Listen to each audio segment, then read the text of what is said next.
Good evening, everyone. This is JP Whitman and John Kearns of the Omega Cast.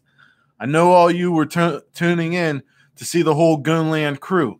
And guess what? Later on this evening, we are getting together and going live. But for now, we didn't want to waste your time and a Backlash review. That's true. So you want to get in on this? Bring up the first match? Yeah, the first match was the best match of the evening, probably. It's being regarded that way. Seth Rollins defended his Intercontinental title, against The Miz. The Miz. What did you think about this match, John? It was a really good match. I don't know if I would go full 5 stars, but definitely at least 4. Yeah, if we're just talking about this show, yeah, it's 5 stars. It's a 5-star match for the show. I didn't want The Miz to win because it would make all the titles be on SmackDown, but I also kind of wanted him to win because he's so close to beating the record. Well, they could also have him could have had him just go back to Raw with the title. That is true. You know. But I thought this match was fantastic. It was a great opener. There was another match on this show that I think could have switched places with this match because of how good this match ended up being. But I'll get into that later. It was The Miz seems to be putting on very good matches as of late. Yeah. Seth Rollins, I think, has found his footing.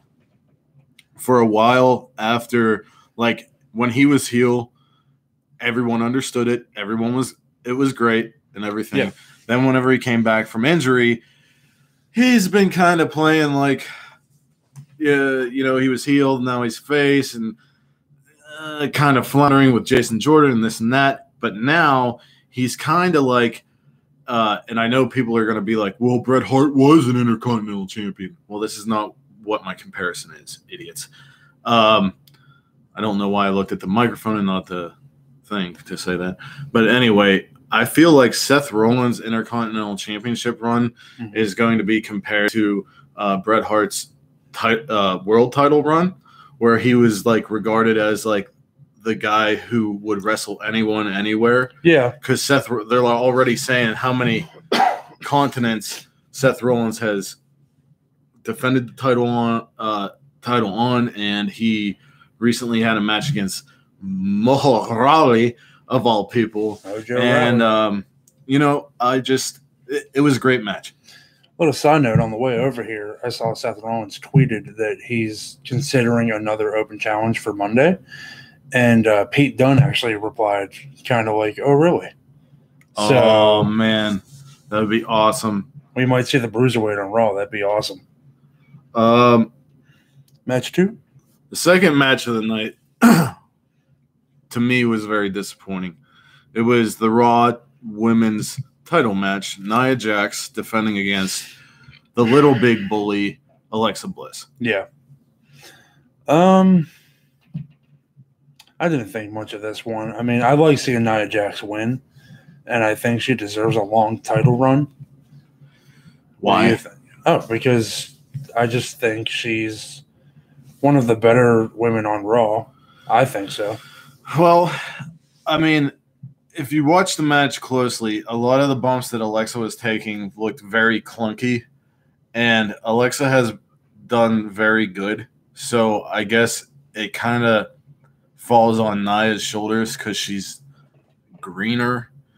I just thought the match didn't really have a good flow to it. Both women tried, and it was what it was. Like, it was probably like a C- to me. Right. The post-match interview where Nia Jax was getting booed, 2 things. First off, her hair color mixed with her makeup and the lighting made her look like she was whitewashed. It was incredibly awkward to look at her. And that's nothing against her as a woman, but like the aesthetic was just odd. The other thing is, why are people booing when she's giving a positive message? I was so enraged when I watched it live. I was just like, will these people just shut up and let her cut the promo? Well, albeit it wasn't that great of a promo, and it was cookie cutter, be a star garbage, but still, like, there's certain times in wrestling shows where I just cannot stand that. Yeah. Like, I remember when Undertaker came back on Raw to challenge Triple H, people kept saying what to him. I'm like, why are people doing that now? I hate the what chant. And if somebody's trying to give a positive message, whether it's coming off good or bad, don't boo. It just makes it look worse. Try to help the product that you love and get behind what's going on. It used to bother me when people would do the what chant at Bray Wyatt, too. Because, like 99.9% of his character was the things that he was saying. Right. And people weren't paying attention to that. Because they're feeble-minded. Yeah. Now, I lost my train of thought. Talking about Nia Jax and Alexa Bliss. I know we were talking about Nia. We've seen it time and time again. The more positive a person's message, the more they seem to be hated. True. Look at Nia Jax. Look at C.J. Parker with the whole Save the Earth thing. Look at John Cena every time he speaks. That is quite true. It is weird, though. It seems like those with positive messages should be more loved and well-liked. Yeah, and we have talked on this show about how, like, even the WWE sometimes would spin the good into a bad thing. Yeah. I always cite the CM Punk Jeff Hardy feud, but the reason I do is because it's so obvious. Or like Daniel Bryan with his healthy lifestyle, they made him. Oh, when Michael Cole is a heel commentator. So the third match is the match that I would have switched the opener with. Okay. And that was the U.S. title match. Jeff Hardy. Yeah, that was the fatal four-way, right? No, it was it a triple threat? No, it was just them. Him versus Randy Orton. I'm getting mixed up with the freaking Greatest Royal Rumble. It was Jeff Hardy and Randy Orton. Yeah. Yeah. And I thought the match was okay. If it was an opener, it would be fine. I didn't get to see the whole match with that one, but I heard a lot of people saying that it was really slow. Yeah, it was certainly a Randy Orton paced match. Yeah. Yeah. And these two veterans, they have more and better in the tank, and maybe Orton paced that match that way because it's Backlash. Yeah, it's not one of the big ones. Yeah. I mean, it was all right. You could watch it. You could not watch it. Whatever. The fourth match was actually, before we got to the fourth match, we got to probably one of my favorite parts of the show. Was it the Elias concert? Yes. Yeah, that was cool. So funny. I saw that. So funny. So if you need an explanation, I don't want to explain this to you. I feel like if you love wrestling, you should just go and look up Elias concert from the 2018 Backlash event. Yeah. You will not be disappointed. So, any hooser.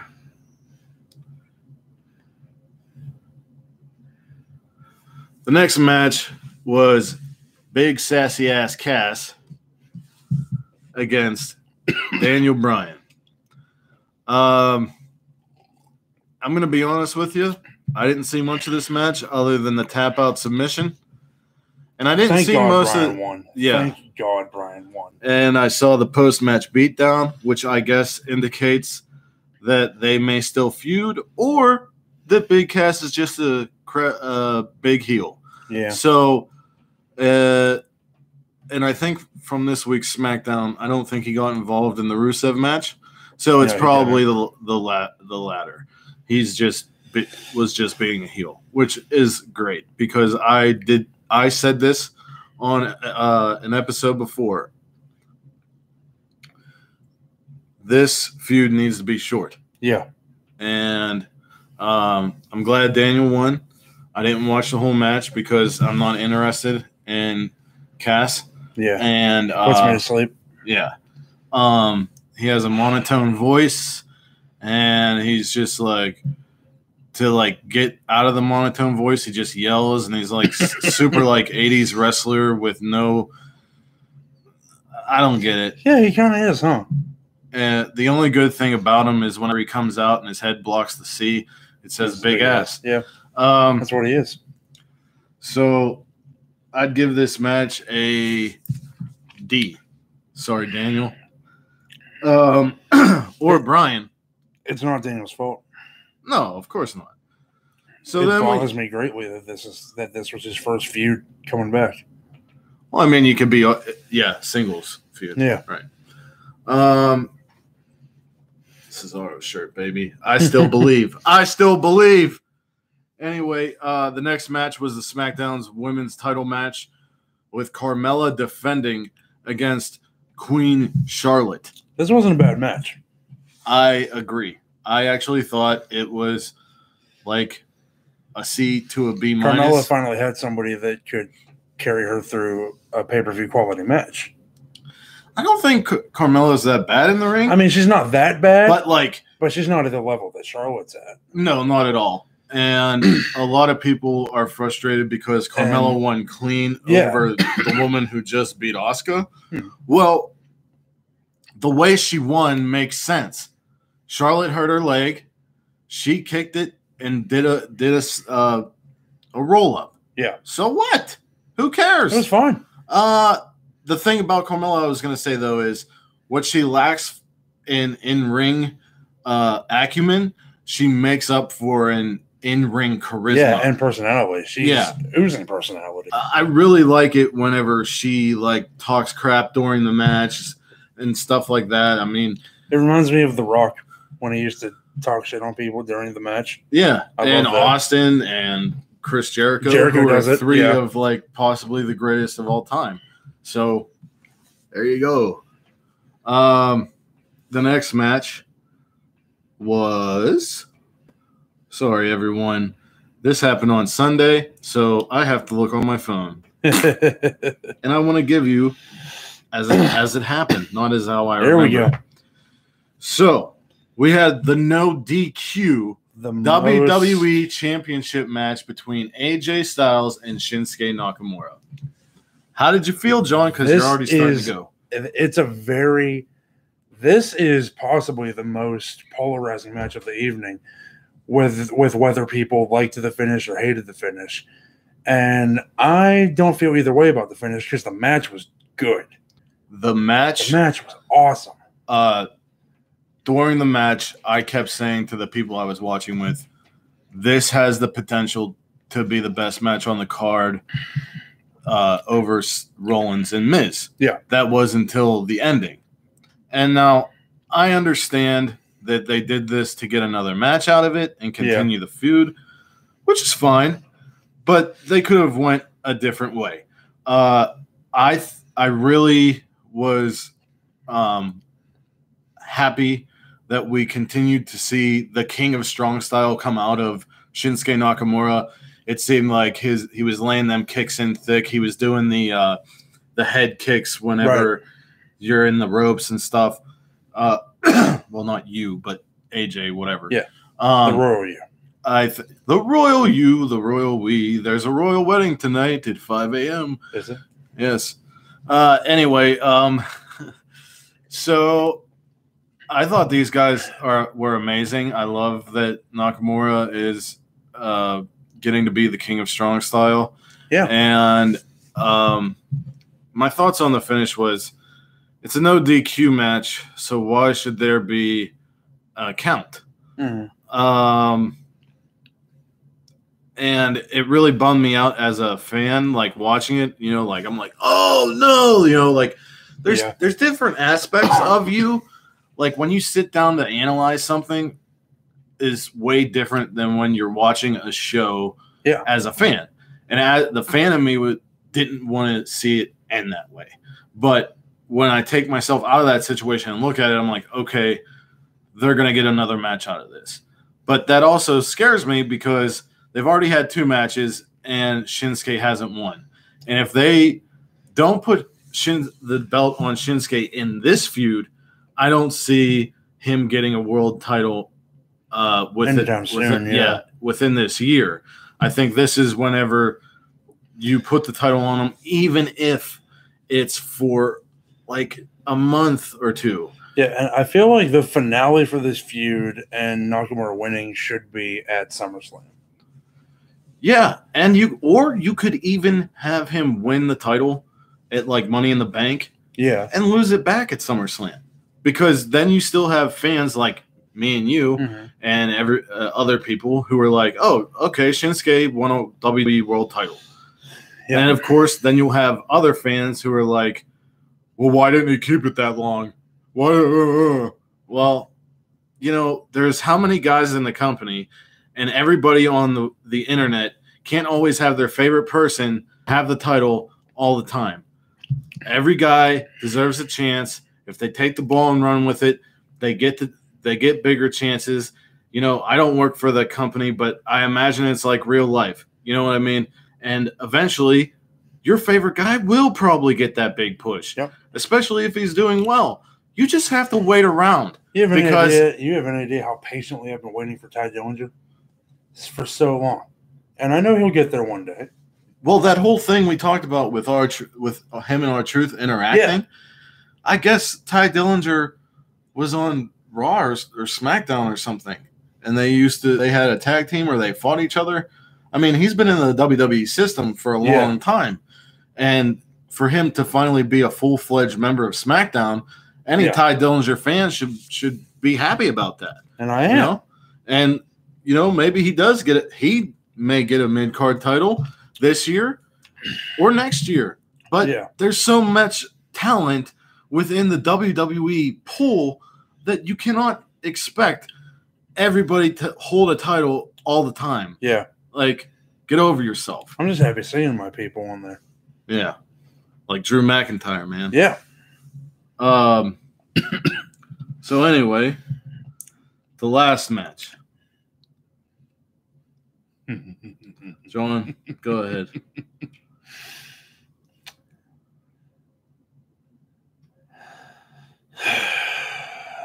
I don't know. I don't get it. I don't know why Roman beat Joe. Because Joe is talking about going for the WWE title, and he needed this victory so much more than Roman needed it.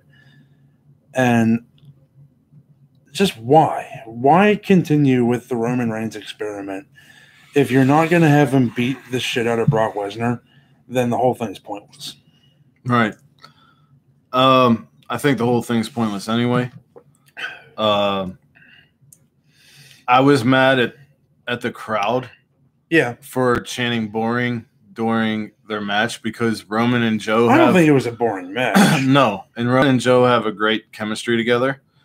I think both men did very well. If this was the outcome they were going with Roman going over clean, it shouldn't have ended the show.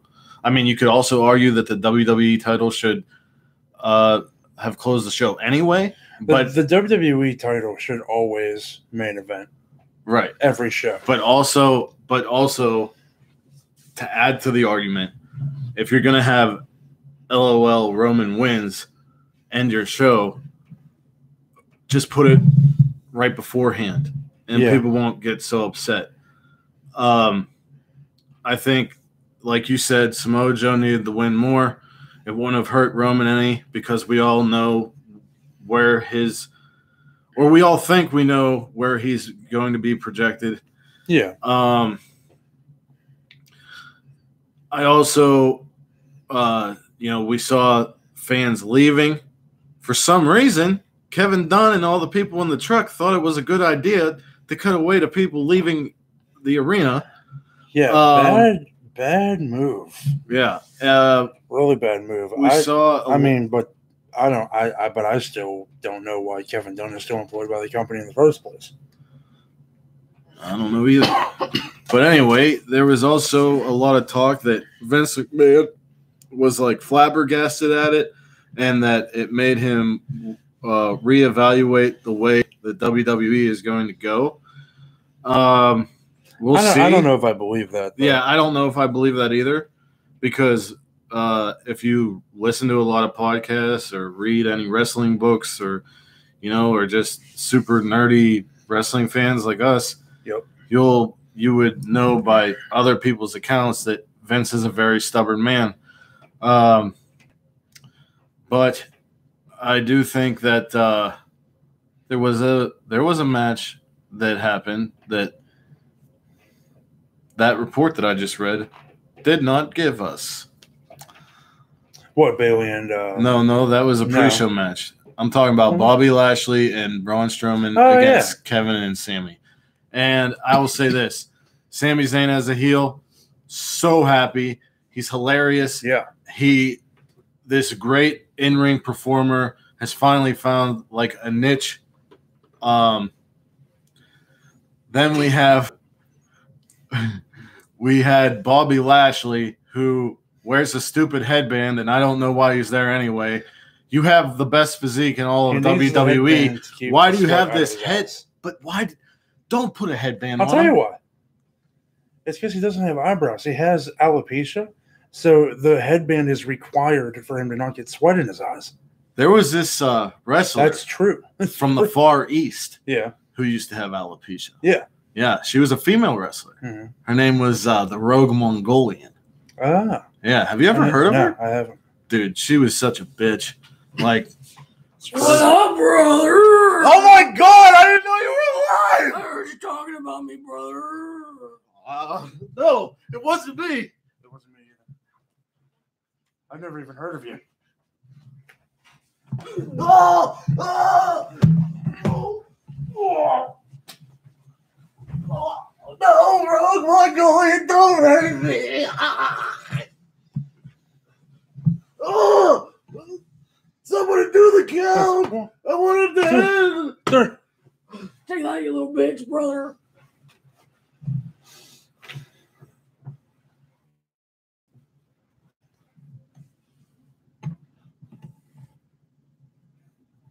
Are we still on? Are we on the air? Oh my God. Oh, wow. Okay. My co-host has been attacked by the Rogue Mongolian, who we haven't seen in years. I'm being told. She knocked over the sofa and everything. Oh, geez. Everything's going wrong. Tim, JP. Are you okay? Do you want to say something? Wake up. Don't ever mess with the Rogue Mongolian, brother. Well, there you have it. Never mess with the Rogue Mongolian, or that is your fate. Look at this man. Look at this man. He's been decimated. Oh, with a slap to the face. Oh. All right, so what about Bobby Lashley? Okay. Look at this big butt on the top.